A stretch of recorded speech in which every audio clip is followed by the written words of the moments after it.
in poco tempo abbiamo avuto l'occasione e tuttora abbiamo l'occasione di presentare quelli che sono i punti salienti del nostro programma e questo ci vede, insomma, negli ultimi sondaggi, adesso, fin tanto che potevano essere pubblicati, con un trend in crescita.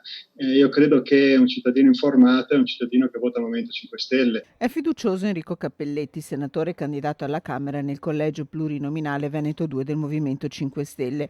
Nel programma, spiega, si parla di pace, ambiente e soprattutto di lavoro. Noi proponiamo il taglio del cuneo fiscale, attenzione, sono in molti a proporlo, ma noi l'abbiamo già fatto. Noi durante il Conte 2 abbiamo ridotto il cuneo fiscale addirittura a 16 milioni di lavoratori fino a 100 euro in più di busta paga al mese e su quella strada, dimostrandolo appunto di averlo già fatto, bisogna continuare ad andare avanti. Vogliamo l'abolizione dell'IRAP e abbiamo indicato quelle che possono essere le coperture. Sull'energia, il movimento ribadisce con forza la necessità di concertare a livello europeo un tetto al prezzo del gas, accusando il governo Draghi di un'azione troppo debole. Nel frattempo, sul reddito di cittadinanza. Noi il reddito di cittadinanza, che io sono d'accordo, va riformato, non l'abbiamo votato da soli, l'abbiamo votato con il governo e con la Lega, la quale non si assume nessuna responsabilità di quello che ha votato con noi e che ha sostenuto, io ricordo Salvini nelle 4 televisioni a sostenere l'importanza di dare un supporto a chi perdeva lavoro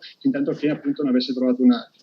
L'ha voluto Forza Italia, Silvio Berlusconi tuttora fa comunicazioni pubbliche sostenendo che è necessario.